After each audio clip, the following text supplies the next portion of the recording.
Vamos a continuar con este congreso, con la última parte. Tenemos a José Rosada con nosotros, arquitecto, miembro de, ayúdame, Círculo Inmobiliario, Reparto Inmobiliario, perdón. Y bueno, son tantas cosas en la cabeza que, bueno, ya lo han conocido de otro congreso, cuervo de aquellos, en todos lados que puede estar, está acompañando esta causa. Y bueno, es uno más de nosotros.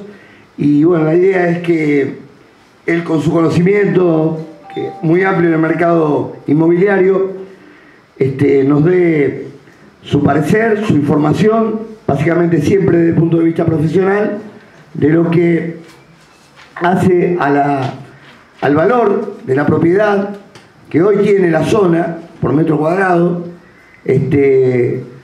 y la que tendría con la llegada de una infraestructura de esta magnitud, lo cual la hace disparador para que mejore el precio, en contrario a lo que algún pasquín de estos que salen, Clarín puntualmente, informó de un socio colombiano que no quería la vuelta porque se veía deprimido el valor de su propiedad. Yo hago solamente un paréntesis, y esto es una promesa para todos los vecinos. Vamos a estar atendiendo cada una de las necesidades que tengan respecto, o dudas que tengan respecto a esto.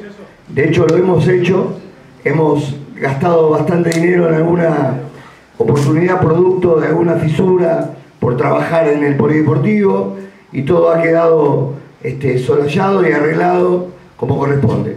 Así que le doy la palabra a José para que haga su desarrollo. Queremos aclarar, José Rosados es arquitecto de la Universidad de Buenos Aires, especialista en tasaciones, estudios y análisis de desarrollos inmobiliarios y negocios de real estate. Se desarrolló dentro de entidades públicas como tasador y analista de la Gerencia de Investigaciones Económicas del Banco Central de la República Argentina. Colaboró como asociado dentro de importantes estudios de arquitectura. Actualmente es presidente de Reporte Inmobiliario Sociedad Anónima. José Rosados, adelante y gracias por estar acá presente en el equipo.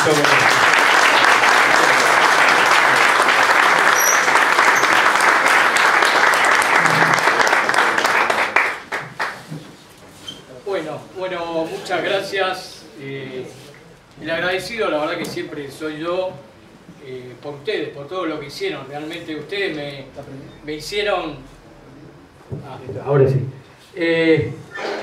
Confiar de vuelta en los sueños. Yo realmente siempre lo cuento. Yo era socio, podría haber sido vitalicio ya, y cuando San Lorenzo dejó Avenida La Plata, yo no fui más socio. O sea, dije, yo perdí esto. Seguí a San Lorenzo, obviamente, eso uno nunca lo abandona, pero en ese momento sentí que había perdido, por ahí lo que decía el Papa Francisco, ¿no? Parte de mi identidad, que en parte de mi identidad estaba reflejada en el barrio de Boedo. Y bueno, así que por eso siempre voy a estar agradecido de ustedes por haber sido los que lucharon desde un primer momento, y los que también hoy no dejen que se apague, ¿sí? esta gesta única, creo yo, que ya se escribirá, ya llegará su momento y se contará la historia, y me parece que va a ser muy importante para reflejar a todo nivel, en escuelas que tienen que ver con gestión pública, en escuelas que tienen que ver con cuestiones sociológicas y desde luego de identidad. Lo mío, en general, en función de mi actividad, es siempre recurrir a datos, a cifras. O sea, a mí lo que nos piden, a mí y a nuestro equipo, es estudios, o evaluaciones, o análisis para definir negocios o para definir inversiones. En función de lo que nosotros informamos, se toman decisiones. Obviamente estoy acostumbrado a descartar lo que tiene que ver con la opinión, y más allá de la opinión no fundamentada, con aquella que hace falta y que es real, que tiene que ver con los datos que apoyan a una opinión. O sea, una opinión que no está apoyada en datos que la sustenten, realmente no tiene entidad, no tiene interés ni para autoridades que tienen que tomar decisiones a nivel administrativo, de instituciones, ni para inversores, ni para mesas directivas de compañías. O sea, las compañías y todas estas autoridades toman decisiones en función de que estén fundamentadas y de que tengan números claros del porqué de esas opiniones. Dicho esto, me parece oportuno rescatar y recordar algunos aspectos de lo que fue la presentación del cuarto Congreso, a partir de las cuestiones que todos sabemos de algunas notas periodísticas que estuvieron dando vuelta hace un par de meses. Por eso digo que estas son notas, y son notas periodísticas. O sea, no pasan de ahí, pueden llegar a tener una intencionalidad o bien ser fruto del desconocimiento y de tener que escribir sobre algo y saber que ese algo va a repercutir de alguna manera. Esto puede suceder dentro del periodismo. Yo, descontando que pueda haber mala intención o no, lo dejo que eso es una mera opinión y es una nota periodística, la cual cae por su propio peso, por la falta de datos objetivos que la sustenten. Por eso nosotros vamos a recordar datos objetivos que tienen que ver con los valores que habíamos dado en ese momento. Esto lo vamos a pasar muy rápido. ¿Qué fue lo que llegamos en el cuarto Congreso de la Vuelta a Boedo a demostrar? Primero, tratar de hacer un diagnóstico en el barrio. ¿Qué era lo que pasaba en el barrio? ¿Con qué barrio estamos coexistiendo? ¿Cuál es el barrio actual? ¿Cuál es el diagnóstico desde el punto de vista urbano e inmobiliario? Lo recorrimos, hicimos un relevamiento, ¿sí? La próxima. A partir de ese relevamiento vimos cuáles eran concretamente los inmuebles que tenían una antigüedad inferior a 30 años, o sea, a partir de que se fue San Lorenzo, y bueno, llegamos a que había 31 inmuebles nada más en el radio de influencia que tenían una antigüedad menor a 30 años. ¿Qué significaba esto? Este era un mínimo porcentaje, solamente el 5,47% de la totalidad de los inmuebles que recorrían, que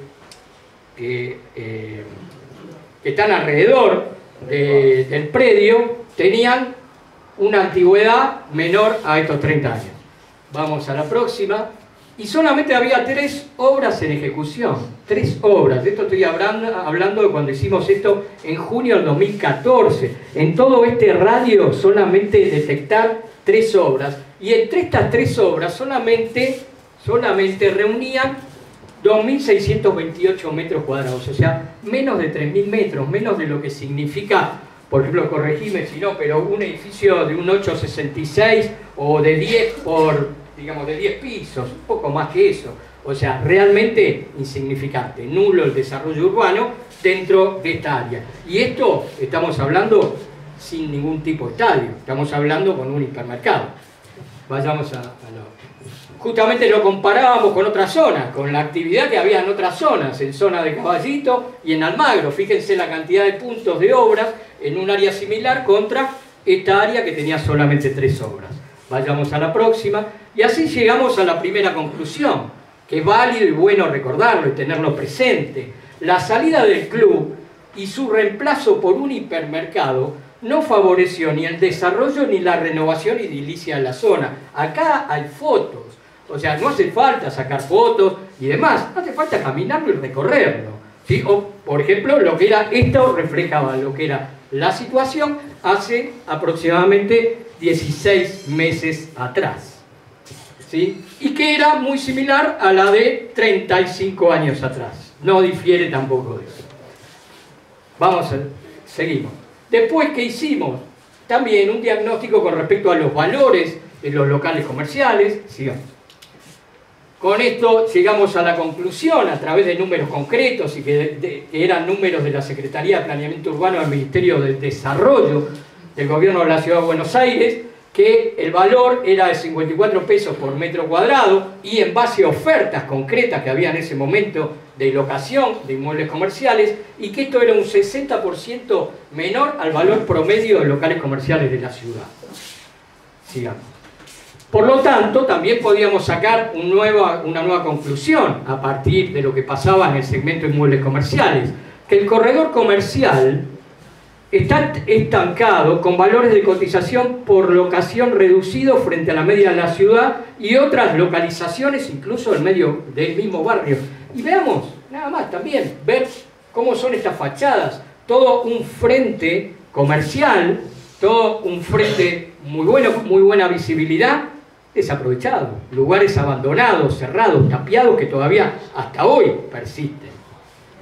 Esto obviamente es la contraposición con un área dinámica, de empuje, ¿sí? Que tiene desarrollo urbano y de desarrollo de vida, a la cual la gente quiere ir a comprar, quiere estar, la gente quiere poner negocios. Ni siquiera el frente de Avenida La Plata, ¿sí? Supera esa cuestión. Después, digamos, nos metimos en el tema de qué pasaba con lo residencial. También recurrimos a datos del gobierno de la ciudad, además de propios, ¿sí? Para que no, digamos, como que la fuente no pudiera ser juzgada, como que podía ser sesgada la opinión.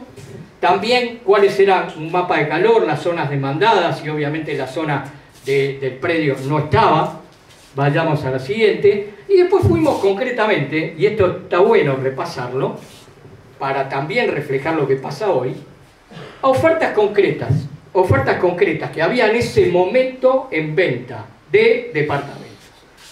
$1.530 el metro cuadrado, sigamos, 1.360, esto después lo vamos a ver, o lo vamos a ver comparativamente con lo que pasa hoy. ¿Sí? Sigamos.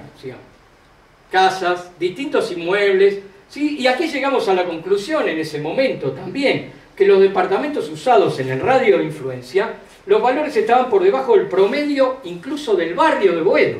O sea, que la zona realmente no tenía, ya en ese momento, hace 16 meses, y esto desde hace mucho tiempo, un valor, digamos, inmobiliario importante dentro de lo que es la ciudad de Buenos Aires. Sigamos.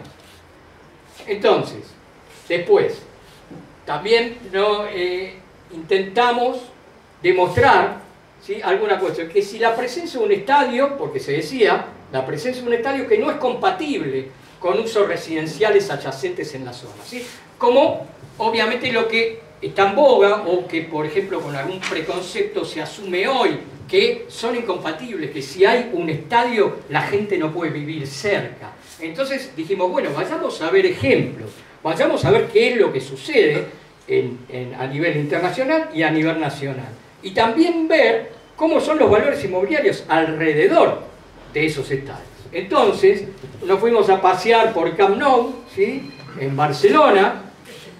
Ahí, digamos, a partir de información estadística seria, de inmuebles, digamos, de portales inmobiliarios similares al nuestro de España, digamos, Les Corts, el barrio donde está el estadio del Barcelona, es el barrio más caro de Barcelona. El más caro, no el tercero, el segundo, el quinto, es el más caro, y el valor promedio de la vivienda en ese momento estaba 4.265 euros por metro cuadrado. O sea, datos, siempre refiriéndonos a datos concretos con que apoyar lo que decimos. Sigamos. Nos fuimos a pasear por Madrid, ¿sí? O sea, el Paseo de la Castellana y demás. Y obviamente, aparte de acá se puede ver concretamente en la imagen, ¿por qué está rodeado?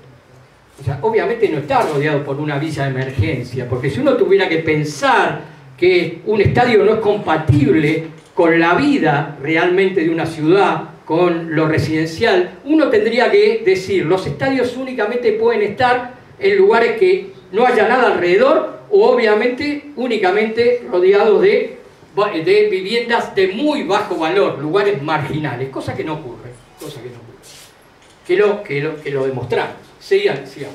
Lo demostramos a partir de valores concretos, a partir de justamente el barrio donde está. En este caso no es el más caro de Madrid, pero es uno de los más caros, es el cuarto barrio, es el barrio de San Martín. Siguiente, las intenciones de ampliar y mejorar todavía ese estadio del Real Madrid.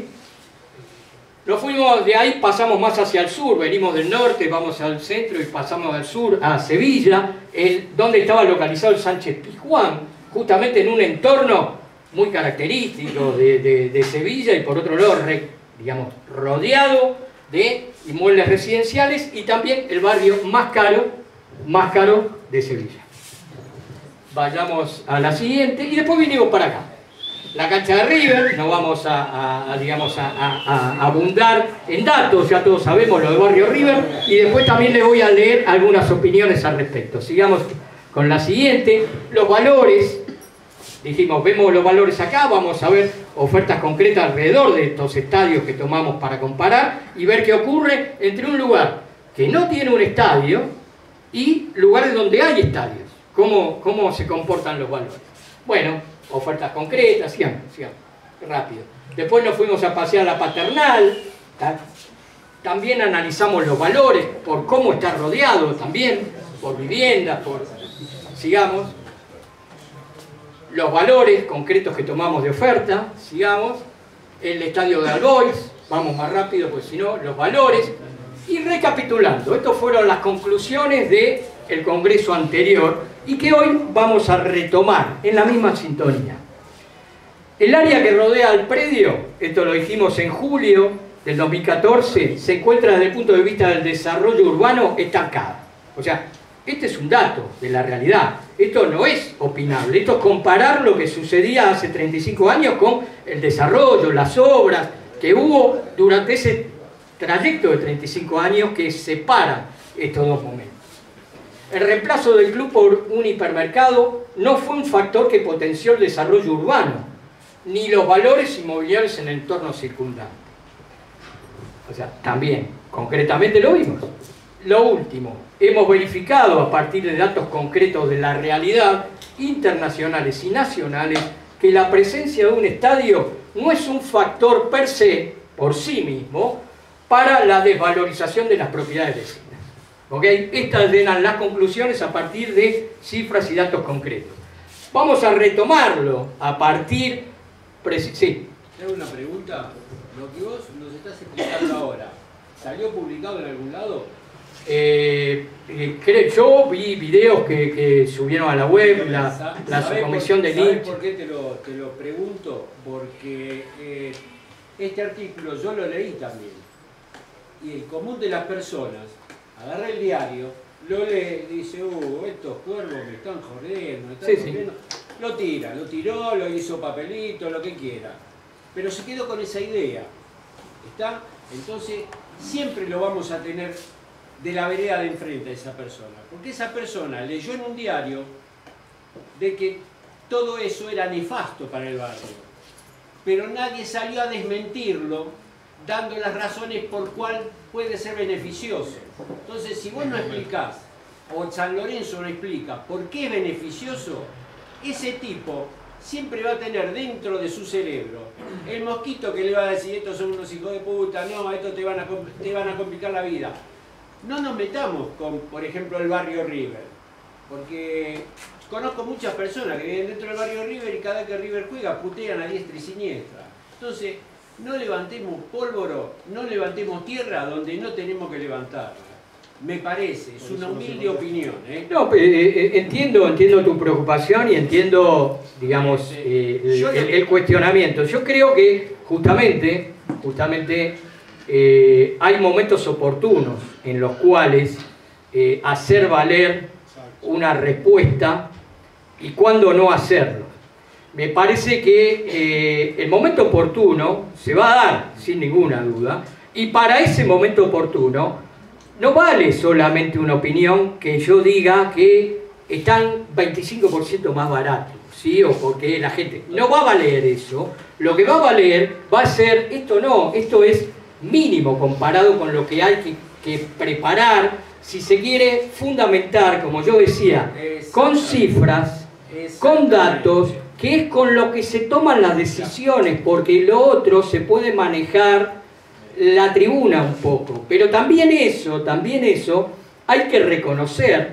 Después, por eso yo quería tomar este tema hacia el final, porque primero quería demostrar justamente, y que también uno tiene que ponerse en la cabeza de cierta gente que no está informada y que puede ver, lo primero que compra es la violencia que está alrededor del fútbol. Exactamente. Entonces, y lo que sale en el diario. No se puede negar ese, digamos, esa concepción. Pero sí lo importante es demostrar que eso no es concretamente lo que pasa en la realidad con los valores inmobiliarios, que eso no está repercutiendo en que una zona no pueda vivirse en una zona, que no haya calidad de vida en esa zona, que pueda haber determinada inconveniencia una parte del tiempo durante el año.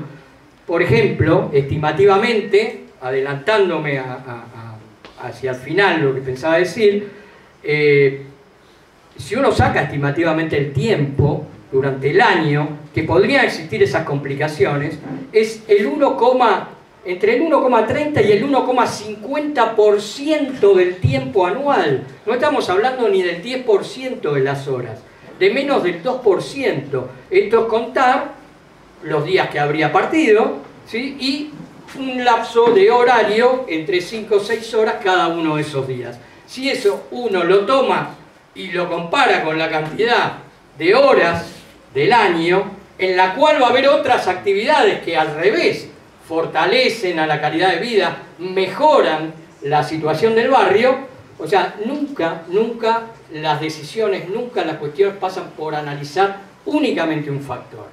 O sea, hay que hablar seriamente de las cosas y hay que responder, cuando se responde, contundentemente, para no dejar espacios a la libre interpretación. Puede haber interpretación, yo puedo, tal vez, no, o sea, se puede no convencer a un vecino que está absolutamente él convencido y no quiere admitir razones. Pero por ahí no lo convencés por falta de difusión de los datos contundentes que vos estás aportando. Bueno, pero ya...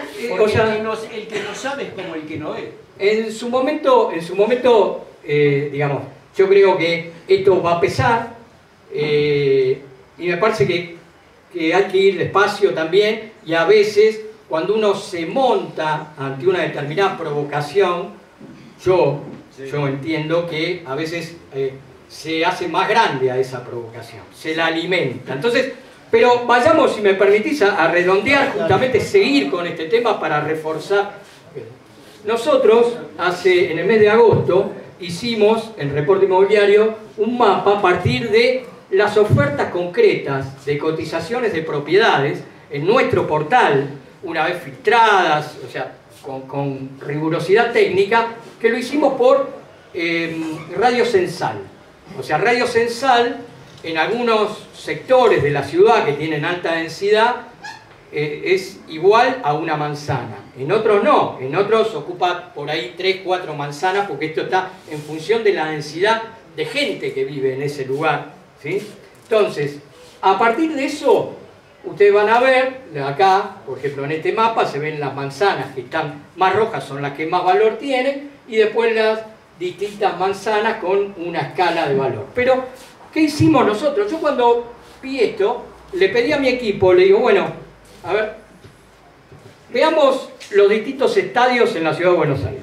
Ubíquenme dónde están los distintos estadios en la Ciudad de Buenos Aires. Ahora, sáquenme un promedio en base a las cotizaciones concretas, ¿sí?, que hay de oferta de propiedades a 300 metros a la redonda, ¿sí? O sea, tomando como si fuera por un compás, haciendo eje en el estadio, y qué existe de oferta a 300 metros a la redonda.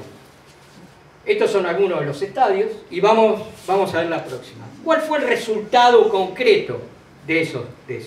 Donde había oferta, alrededor del estadio actual de San Lorenzo, el nuevo gasómetro, no había ofertas de propiedades. Alrededor de la cancha de Huracán tampoco había propiedades a 300 metros en oferta. Bueno, en donde había esa oferta lo tomamos.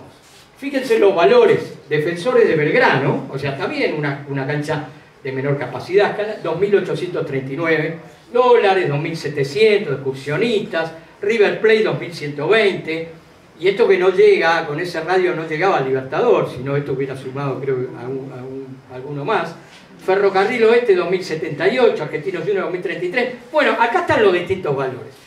El dato de los valores por sí solo no me aporta nada. Entonces yo tengo que decir, bueno, fenómeno, a ver, si la gente dice que los valores, estar cerca de una cancha es malo para el valor inmobiliario de la propiedad que lo rodea, veamos cuál es el promedio de valor de la ciudad de Buenos Aires y comparémoslo con los valores que hay alrededor de las canchas.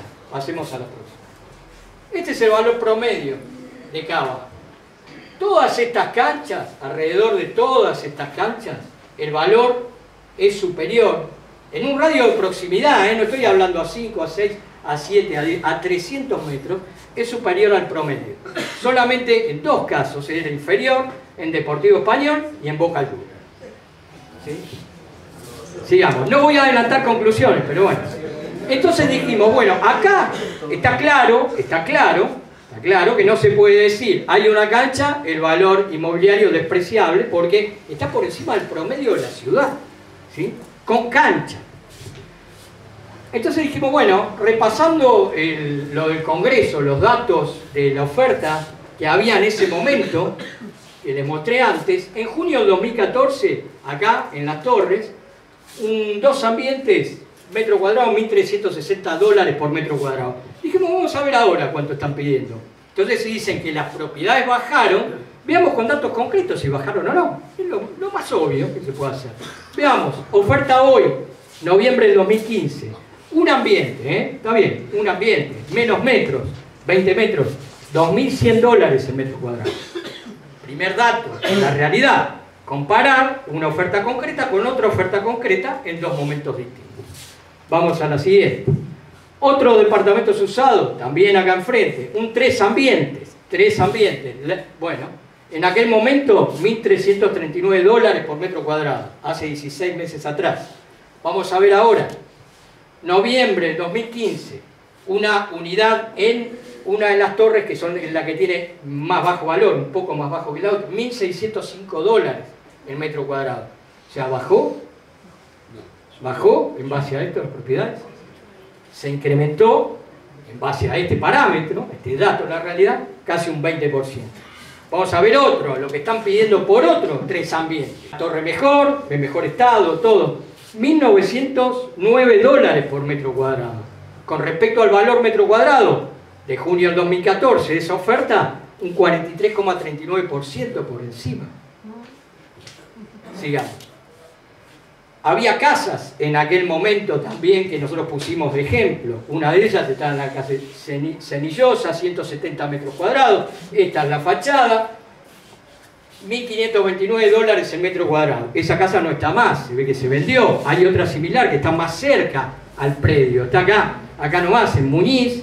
Vamos a ver la oferta. Son un poco más de metros, 199 metros cuadrados.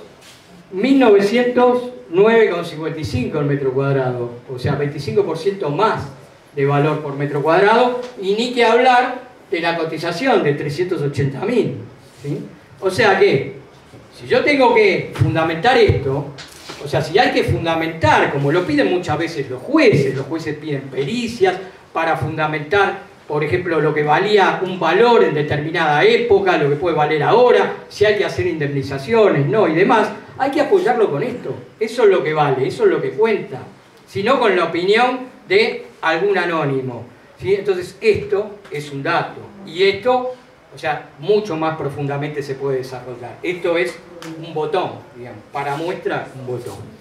Vayamos a seguir pensando. Bueno, y después otra cosa. Si yo digo que la gente está huyendo espantada porque tiene miedo que va a venir el estadio, y entonces admite rebajas y demás, ¿por qué la realidad no le da la razón? Porque esta es la oferta existente hoy de departamentos alrededor del predio. Yo no veo acá que estén en venta todos, porque el primer indicio es, si yo me quiero ir, lo pongo en oferta para irme, el aumento de la oferta, ¿sí? Y ante el aumento de mucha oferta, esto tiende, ante una demanda constante, esto tiende obviamente a hacer bajar los precios. Esa situación tampoco se está dando. Comparemos este lugar, que es alrededor del predio, con respecto al norte, pasando la autopista acá, de la autopista para allá. ¿Dónde hay más oferta? Hay más oferta para elegir acá, obviamente hay más densidad, pero independientemente no se da la situación de un aumento de oferta, o de una oferta que uno pudiera pensar, están todos tratando de irse. No es lo real. Vamos a la siguiente. Entonces, primera conclusión, ratificación de conclusión. no se verifica a partir de las cotizaciones existentes en la proximidad de los estadios que su presencia opere como un factor determinante en la reducción del valor de mercado. O sea que el preconcepto que podemos llegar a tener, decir, esto, hay un estadio, entonces baja el valor, en la realidad no es tal. En la realidad no. Lo demostramos, ¿sí? A partir de los datos que teníamos de los valores metro cuadrado alrededor de cada una de las canchas. Después, en base a ofertas comparativas de inmuebles similares, queda comprobado que los valores inmobiliarios no solo no se redujeron, sino que se apreciaron en los últimos 14 meses en el área de influencia de Avenida Plata al 1700. O sea, yo no estoy dando con esto una mera opinión, que también puede aparecer como solamente una mera opinión si a mí me llama un periodista y me dice, yo le puedo decir esto. Pero yo, si quiero que mi opinión sea sustentable, la tengo que apoyar con datos.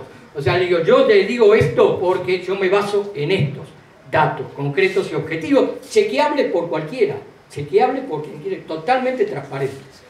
¿Sabés lo que pasa? Que si... ¿Por qué no dejamos el debate para el final así puede terminar? Al final debatimos. Lo que pasa que todo esto también fue avalado por Macri.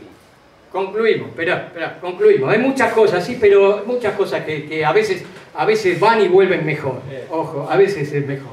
Yo tengo un tuit también, tengo un tuit con la palabra.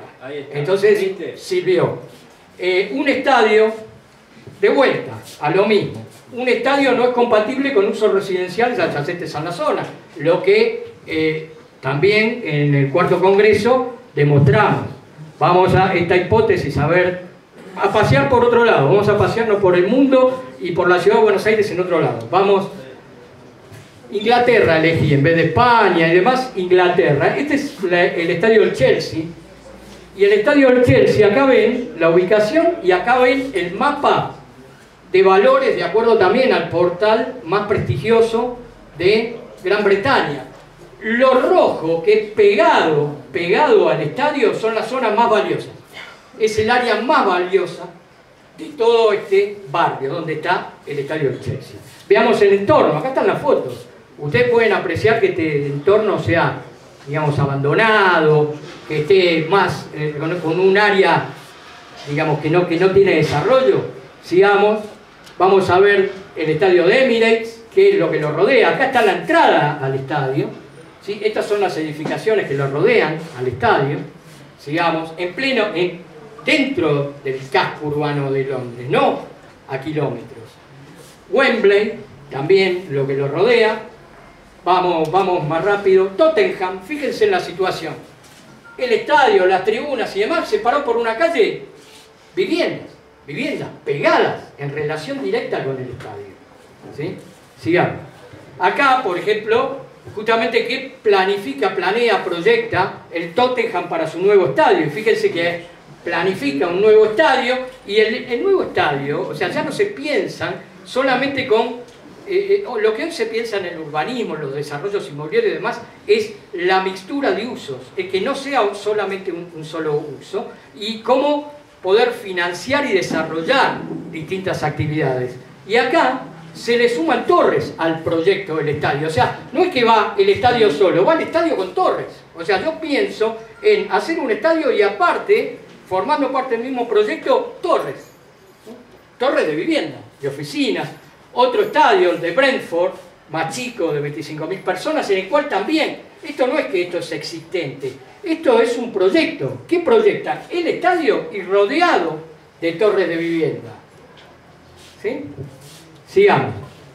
Hay una nota, voy a leer solamente, no una nota, sino un estudio de Halifax, que es una consultora subsidiaria del Lloyds, del banco Lloyds inglés, en el cual hacía referencia concretamente qué pasaba con el tema de los valores inmobiliarios alrededor de los estadios. Y se lo voy a leer textual. En el país que creó el más hermoso de los juegos, no es casualidad que una de las inversiones más rentables de la última década en el Reino Unido haya sido el fútbol. El crecimiento que ha tenido la Premier League inglesa, que la llevó a rivalizar con la Liga Española en calidad y atractivo, ha sido el factor más relevante para impulsar el valor de los inmuebles ingleses durante los últimos 10 años.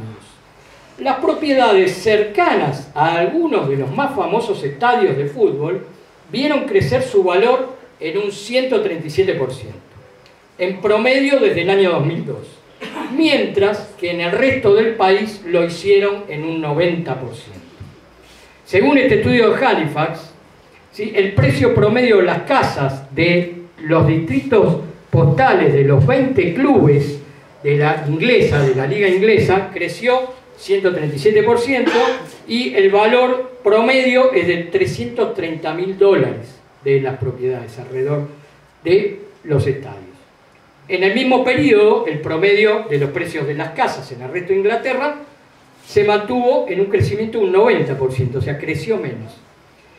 Y por último, lo que dice con respecto a Londres, en Londres, los barrios que rodean estadios ubicados en Londres son los más caros para quienes aspiran a vivir cerca de alguno de los escenarios de la Premier League. Los hogares cerca de las canchas del Chelsea y el Fulham, el Chelsea lo vimos, ambos vecinos del mismo distrito londinense, valen 749.530 libras, o sea, 1,17 millones de dólares en promedio, pegado a un estadio. Estamos viendo que alrededor de los otros estaba 330.000 dólares. Bueno, sigamos. Nos tomamos el avión, volvemos por acá y decimos, bueno, vamos a ver qué pasa con la construcción alrededor de canchas de acá, que sean. Vamos a ver Atlanta, y esto se puede sacar por Street View, o sea, acá no hace falta ni siquiera uno si quiere tener que tomarse en un colectivo, en un taxi ni agarrar el auto. O sea, y fíjense esta vista, una obra residencial pegada a la cancha de Atlanta. Y la cancha de Atlanta, que sabemos que está con un microestadio, con un estadio que se está ampliando y demás. ¿Qué pasa, por ejemplo, en la cancha de excursionistas? Que veíamos que era uno de los valores inmobiliarios más altos de la ciudad. Pegado, ¿sí?, enfrente, un emprendimiento, un bruto emprendimiento inmobiliario, desarrollado, entre otras, a la venta por la empresa Toribio Achava, ¿sí? O sea que es incompatible. Yo no puedo decir que sea incompatible, para nada, en base a estos datos de realidad. Vayamos a lo siguiente, tenemos cancha de ferro. ¿Cómo es la vivencia con respecto a la cancha con las torres y las viviendas que lo rodean? ¿Cómo se vive, incluso desde los balcones? La cancha, ¿cuántas veces lo habremos vivido eso? Y bueno, por último, les traigo una imagen que esto circuló en redes sociales a raíz de el último partido que podían llegar a jugar en la A, y que ustedes pueden ver acá unas grúas. Yo cuando lo vi de entrada pensé, esto debe ser para tratar de sostenerlos en la A, en ese partido y demás. Pero la verdad que no es así, digamos, dejando de lado esto que obviamente es la chicada futbolística. Vamos a ver qué hay atrás. Acá hay una cancha, ¿sí? Obviamente mucha gente no hay, pero no importa, hay una cancha, hay un estadio y demás, y todo lo que lo rodea al fútbol. Veamos estas torres a qué responden. Vamos a la siguiente. A esto responden. Hay una cancha, no hay viviendas, no hay residencias, y voy con un proyecto de 8.700 viviendas, avalado tanto por el gobierno nacional como por el gobierno de la ciudad de Buenos Aires, a instalar 8.700 viviendas pegadas a un estadio existente de fútbol. ¿Ok? Este es el proyecto. Y un dato más, no solo eso, como yo reconozco que un club es beneficioso para el barrio, que la actividad deportiva que se da en un club es valioso, como Estado Nacional le cedo a ese club, no le pido nada a cambio, le cedo 12.000 metros cuadrados de este predio. ¿Para qué? Para que amplíe sus actividades deportivas. ¿Sí? O sea, veamos ese concepto. O sea, ¿cómo puede decirse lo contrario cuando en la realidad yo estoy avalando la situación de que es beneficioso? Bueno, entonces, antes de esto, por último, pero me parece importante porque esto puede quedar en que son mis opiniones, y quería leer brevemente la opinión de un arquitecto, de un colega que es Agustín García Puga, que es reconocido en este tema de los estadios, a nivel de seguridad, a nivel también de análisis, de implantación de estadios, de asesoría con respecto a espacios deportivos, aunque tal vez no tenga, digamos, muy claro todavía lo que es Boedo y su opinión pueda resultar un poco ambigua todavía en ese sentido. Yo me voy a remitir a lo que él escribió, a lo que él tiene escrito al respecto como especialista. Vamos a leer, estas son palabras de este especialista. Un ejemplo de estadio integrado e identificado con el barrio es el del Club Ferrocarril Oeste, en la ciudad de Buenos Aires. Esto es en una presentación que él dio en la ciudad de Barcelona, que se llamaba el Estadio Deportivo como centro vital desarrollador de la ciudad y la región. Entonces dice, Ferrocarril Oeste en la ciudad de Buenos Aires, rodeado de edificios residenciales, de los cuales muchos son nuevos, y que no ha presentado esta situación un obstáculo para la venta de estas propiedades linderas. Incluso, los días de partido, los vecinos aprovechan las visuales de sus propiedades para observar el desarrollo de los mismos. Lo vimos en la foto. Sigo. Otro ejemplo. Sigo leyendo lo que él expuso en Barcelona.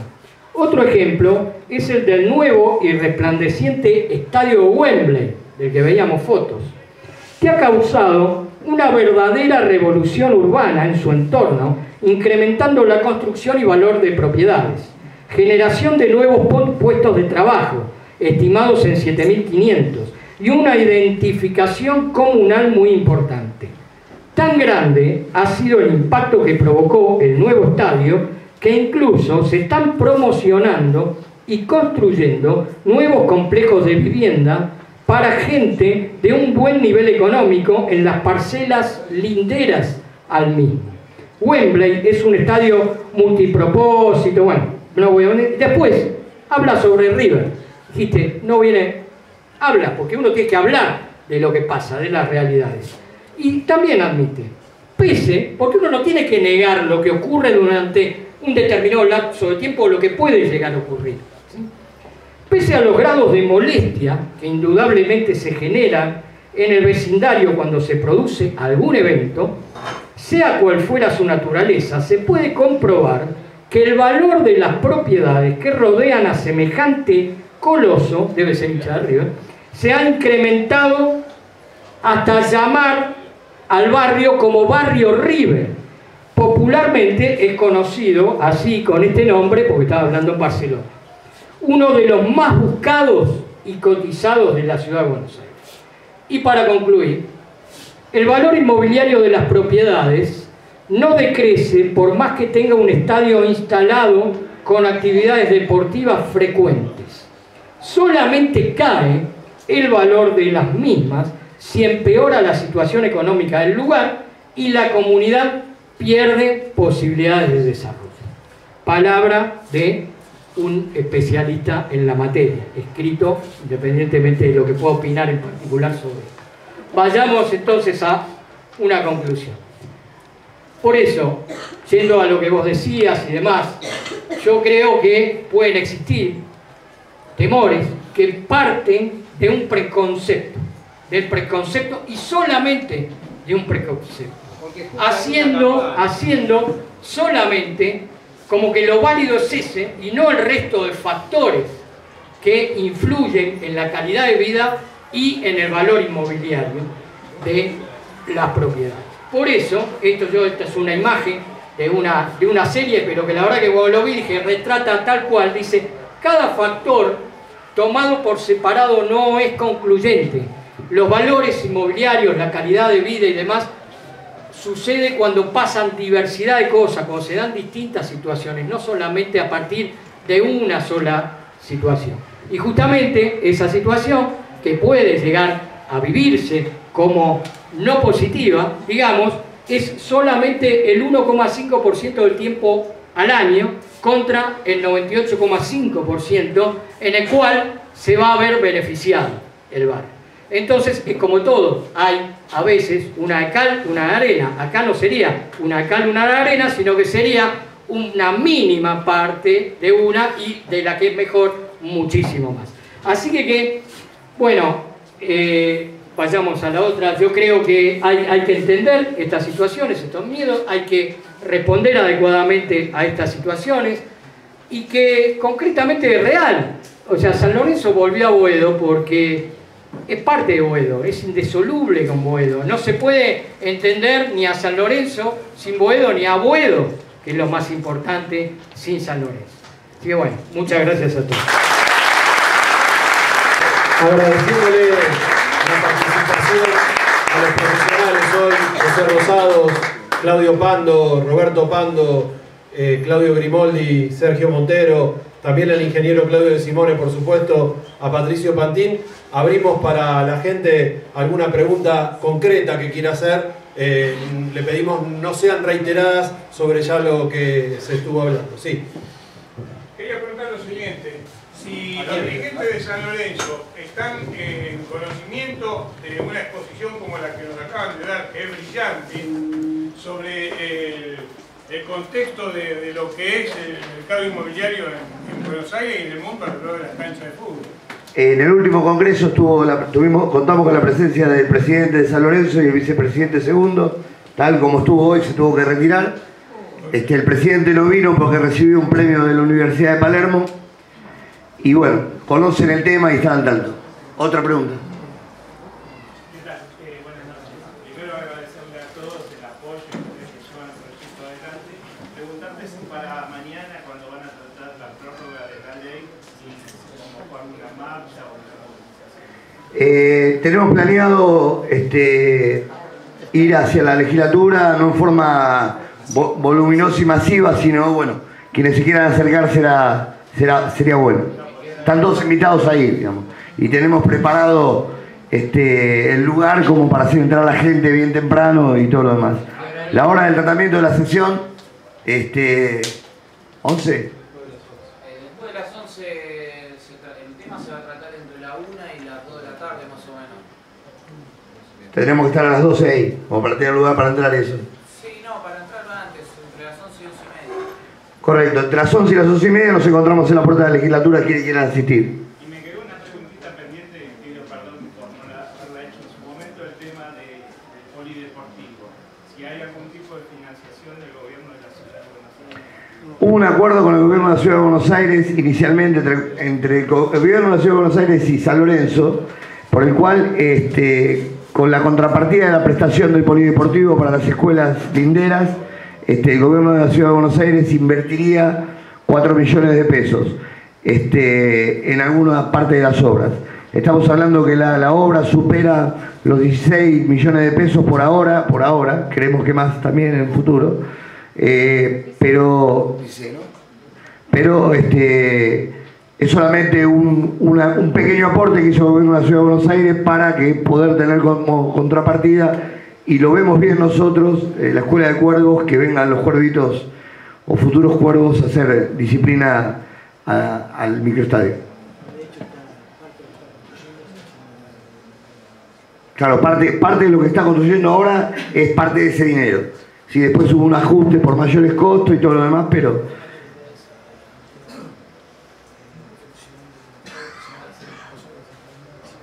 Sí. Ok, se prevén también otras partidas para eso, pero la idea, nosotros particularmente somos la idea de que esto sea una obra financiada en más de un 75% por San Lorenzo de Almagro. Como pasó siempre, disculpame que de bocadillo, como pasó siempre, porque veo que hicieron remodelaciones a la mayoría de los estadios de la Argentina, y parece que con San Lorenzo hay algo especial, que no recibimos ningún tipo de aporte. Y bueno, tenemos que mirar un poco para adentro. ¿Alguien más? ¿Alguna otra pregunta? Una pregunta mínima, perdón. Sí. Respecto de la construcción del polideportivo que bien detalló el arquitecto, dentro del plan global de la construcción del estadio, que es básicamente también a donde todos nosotros apuntamos de Fútbol Alma, ¿hay un complemento? ¿Está estipulado que se complemente o va a haber una modificación a esa primera obra? No.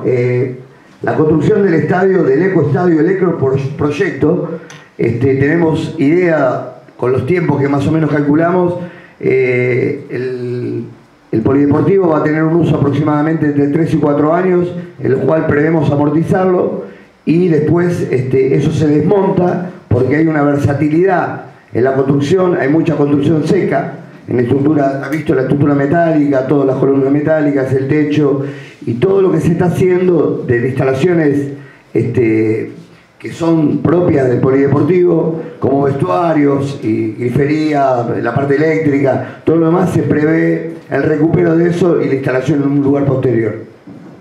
Perdón, acompañando lo que dice Claudio, parte del polideportivo es obra seca, se va a trasladar, pero otra parte de la infraestructura se va a integrar dentro de lo que son las instalaciones futuras de San Lorenzo. ¿No significa un mayor costo en el futuro? No. O sea, ¿es desmontable fácilmente? Es desmontable, no fácilmente, pero es desmontable. El tema es que se amortice la inversión, eso es lo importante. Es una amortización acelerada. La que estamos viendo es una amortización acelerada, pero bueno, una necesidad supera a la otra, entonces es así. Mira, tu pregunta, quiero un último punto que me olvidé de plantear. Creo que independientemente o además de los valores económicos, nosotros tenemos que pensar en el polideportivo como una primera etapa de la vuelta de San Lorenzo, pero no desde lo simbólico, toda esa carga que todos han hablado. ¿Perdón? No, pero no el acercamiento a la gente. Justamente a eso quería ir, que se me pasó. No estoy acostumbrado a hablar en público, así que les pido disculpas. El polideportivo, el uso del polideportivo tiene que significar el acercamiento de la gente de San Lorenzo, del hincha de San Lorenzo, a actividades masivas en el barrio. Es una oportunidad histórica. Nosotros hemos hecho muchísimas marchas. Tengo la suerte de acompañar y de pertenecer desde el principio a la subcomisión y estar en todas las marchas, y nos hemos destacado por el nivel de urbanidad y el nivel de respeto que tuvimos por todos y cada uno de los lugares en los que hemos transitado.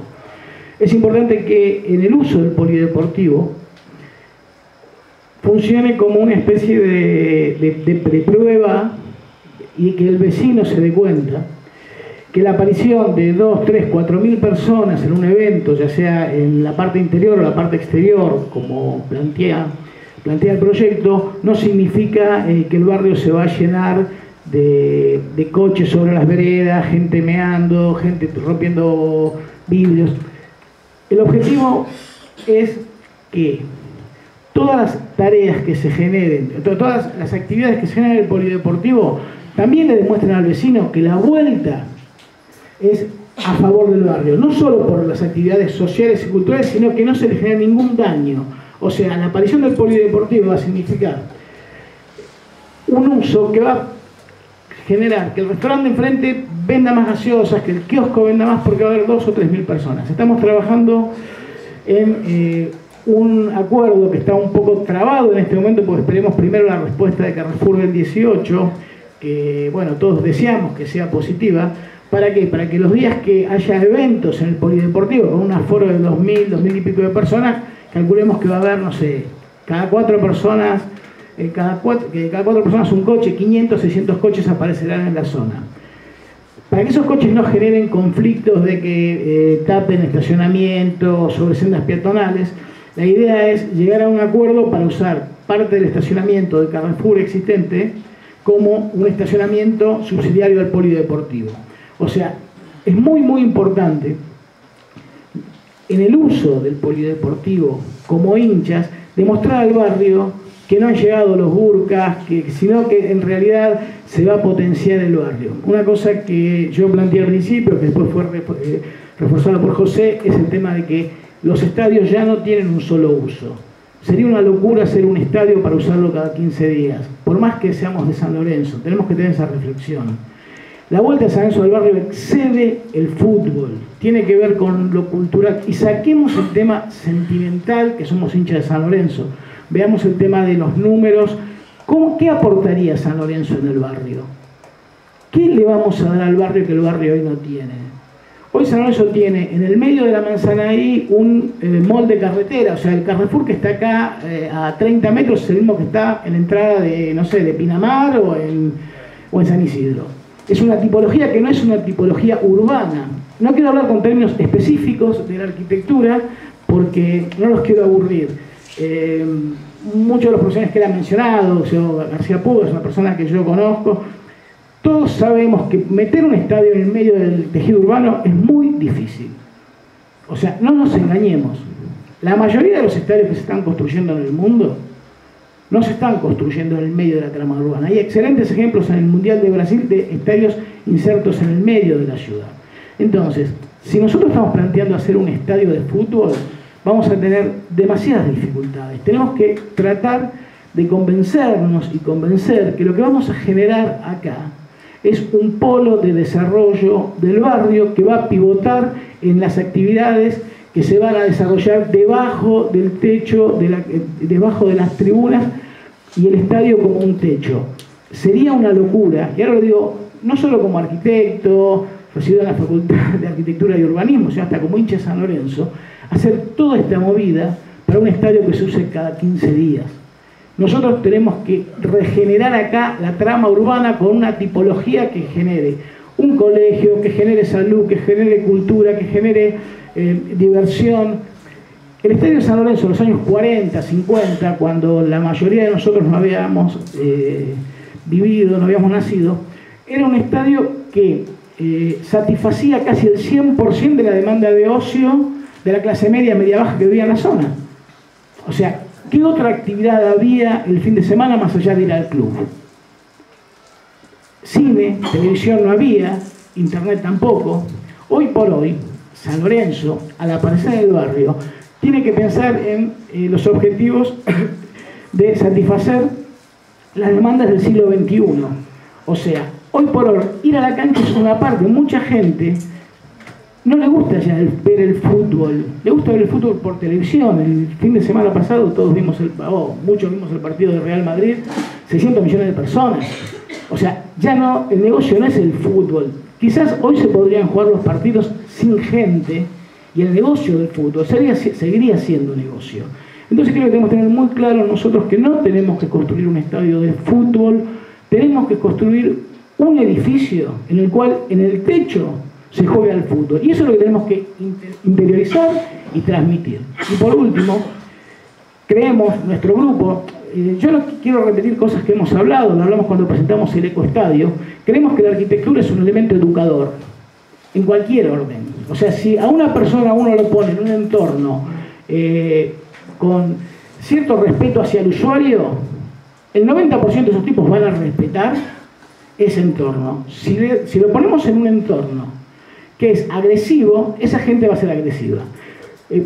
Hubo una obra que se hizo en Perito Moreno, todos vamos a la cancha y vamos caminando por Perito Moreno. El gobierno de la ciudad de Buenos Aires generó, junto con San Lorenzo, una serie de playones para los que vamos caminando, que empezó a funcionar como un patio respecto a lo que es la villa, con canchas, con papeleras. No sé cuántos van ustedes caminando por ahí, digamos, yo voy caminando porque soy del barrio. La sensación de caminar en ese sitio hace que uno respete más el lugar. Y uno esperaba que todos los murales de San Lorenzo estuviesen destruidos, que los arcos estuviesen destruidos, y hasta el último partido que yo fui, eso se ha mantenido medianamente bien. Por eso creo que es muy importante pensar el concepto de que no vuelve un estadio, sino lo que va a volver es un polo de desarrollo que va a pivotar en San Lorenzo y que va a tener que ver con la educación y con la cultura, y por otro lado que eso tiene que ser lo suficientemente potente como elemento arquitectónico para educar a la gente a no romperlo y cuidar tanto el estadio como el entorno. Es un desafío muy fuerte y la inauguración del polideportivo, con el uso que le vamos a dar al polideportivo, es una muestra para que el vecino se dé cuenta que con nosotros no llegaron los bárbaros con Atila, sino llegaron tipos que vamos a regenerar este barrio como un lugar digno para vivir y para ser felices. Quería terminar con eso porque, bueno, hablando antes se me olvidó decir todo esto, describiendo una...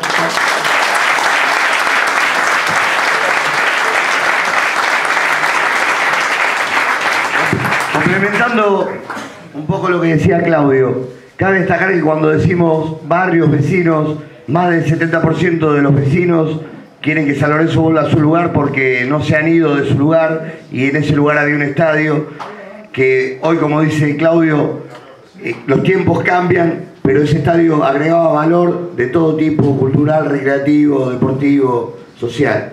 A eso vamos, a agregar valor.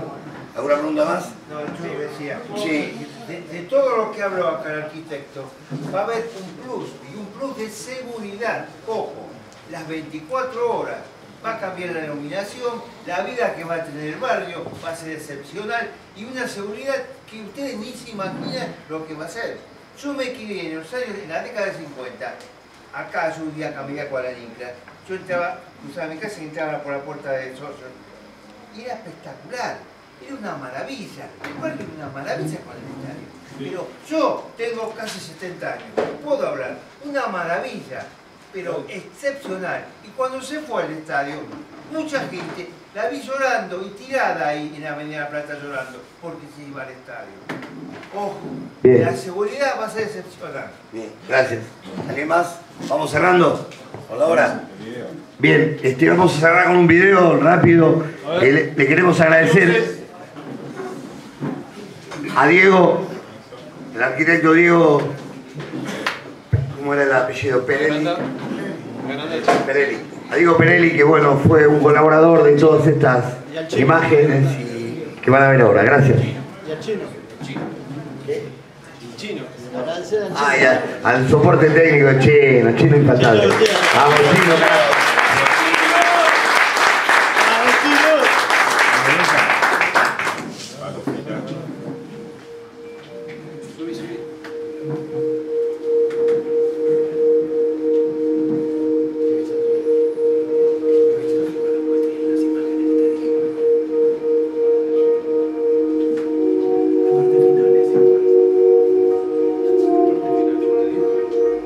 Quiere guardar sublime poesía sensual motivada por música en barras que ya no estarán. Se irán cuando todo se lleve la grúa, con bombos, historia, su guerra y su paz. Se quedará viuda la vieja avenida, pareja perpetua, mujer sin altar. No existirá nadie que pueda explicarle por qué San Lorenzo se fue del lugar. Ha de ser recuerdo la imagen genial, reliquia del tiempo, regalo de Dios, estadio testigo, no solo de fútbol, también de la historia de aquel y de vos. Se irán por las calles, maderas gastadas, llevando con ellas la luz de este sol. Se quedará triste la vieja avenida, Almagro, Boedo, que es solo los dos.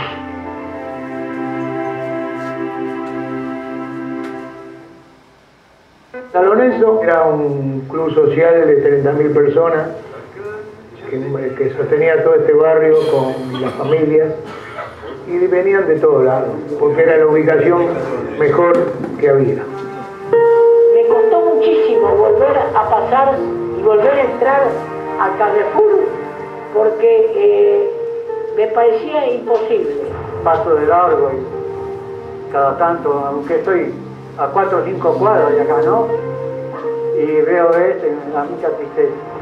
Para los sanlorencistas, para los porteños, haber perdido el estadio nuestro en Avenida La Plata y el gasómetro es como si a Buenos Aires le sacaran la calle Corriente o le sacaran el Obelisco. Con 49 votos positivos.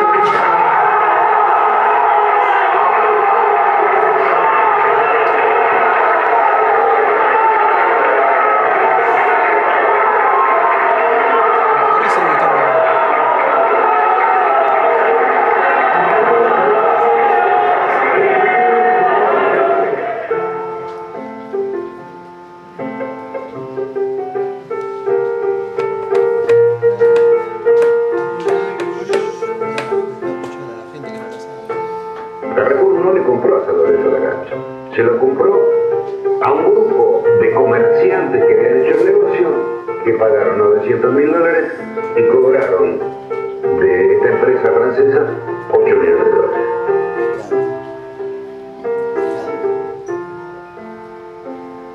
Es el barrio de Boedo, altar de mi religión, y todo yo se lo debo al Padre Lorenzo. salesiana nos enseñó a volar, guiando a esta bandada de los cuervos. Eran los pibes de esquina que empezaban a brillar, los forzosos de Almagro con su garra sin igual. Así fue en el año 8, un 1 de abril, en un patio de oratorio yo nací. Volveré al barrio que me vio crecer, a levantar cada tablón con la gloriosa Buteler. Yo te doy mi alma, a tierra santa volverás, con la gloriosa de la fe, azul y grana llevo en mí, dentro de mi corazón soy el ciclón que vuelve hoy. 100 años fueron pasando, forjando mi identidad, orgullo del Cerro Gaucho de Boledo. Mientras bajo los tablones se mezclaba la ciudad, refugio de intelectuales y bohemios. Eran tiempos de alegría, de murga y de carnaval, al son de los matadores, cara sucia sin igual. De repente un viento oscuro de